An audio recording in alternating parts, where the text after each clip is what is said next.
ఒక్క ముక్కలో చెప్పాలంటే 'ప్రభాస్ జటాధర' ఇది. మీరే అర్థం చేసుకోండి. అయినా ఆ కంటెంట్ చూసుకొని అడ్రెస్ ఎలా ఇచ్చారండి? కొంపదీసి ఎనిమీ అడ్రెస్సా ఏంటది?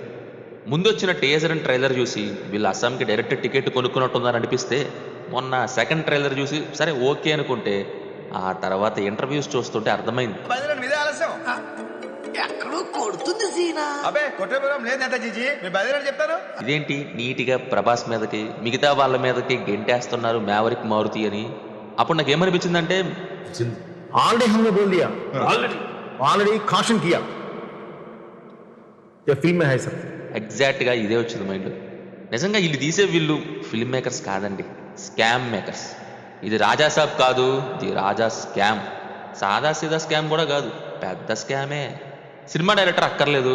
విపరీతంగా మూవీస్ చూసే మూవీ బఫ్ కూడా అక్కర్లేదు. జనరల్‌గా వారానికో, నెలకో సినిమా చూసే వాళ్ళు కూడా అక్కర్లేదు. ఎప్పుడో పుష్కరాలకు ఒకసారి సినిమా చూసే ఏ వ్యక్తి అయినా చెప్పేయగలరు సినిమా ఎంత వరస్ట్‌గా ఉందో అని. ఈ మాత్రం దానికి స్టేజ్ మీదకెక్కి అడ్రస్సులు చెప్పటాలు, ప్రీమియర్ షోలు, హైకులు, ఆర్డర్ల కోసం వెయిటింగ్‌లు, లాస్ట్ మినిట్‌లో టికెట్ల కోసం థియేటర్ లైన్‌ల దగ్గర లొల్లి ఉంటాయి. స్క్రిప్ట్ న్యారేట్ చేసినప్పుడు కన్‌ఫ్యూజ్ అయ్యి ఓకే చేసి, తీరా ఇన్వెస్ట్ చేసిందంతా పోయి కోమాలోకి వెళ్ళిన సందర్భాలు. కానీ ఇక్కడ అసలు ఏం కనిపించింది అసలు? నాకు తెలిసి ముగ్గురు హీరోయిన్స్ కనిపించుంటారు, అంతకు మించి ఏం లేదు. ఇదేదో కావాలనే పనిగట్టుకొని బొక్కలో మూవీ తీయాలని తీసింది తప్ప అసలు ఎలా ఓకే చేశారు, ఎలా తీశారు, ఎలా చూసుకున్నారు? చూసుకోవడం అంటే గుర్తొచ్చిందండోయ్. సెకండ్ ట్రైలర్ కట్ చేసిన ఆ వ్యక్తి మామూలు బ్రెయిన్ స్టార్మ్ చేసుకుని ఉంటారో, ఆ దారుణమైన ప్రాజెక్ట్లోంచి ఆ షార్ట్స్ ఏరి అలా ఎడిట్ చేసి ఇవ్వడం అంటే మీరు మోర్ రెమ్యూనరేషన్ అడగచ్చు ఈజీగా. సినిమా వచ్చేసి హారర్ కామెడీ జోనర్. అసలు నాకు అర్థం కాదు. అనుకున్న ఐడియా ఏంటి, మెయిన్ థింగ్ ఏంటి, తాత నుంచి అండ్ ఇల్యూజన్ హెల్యూజినేషన్ అనే కాన్సెప్ట్.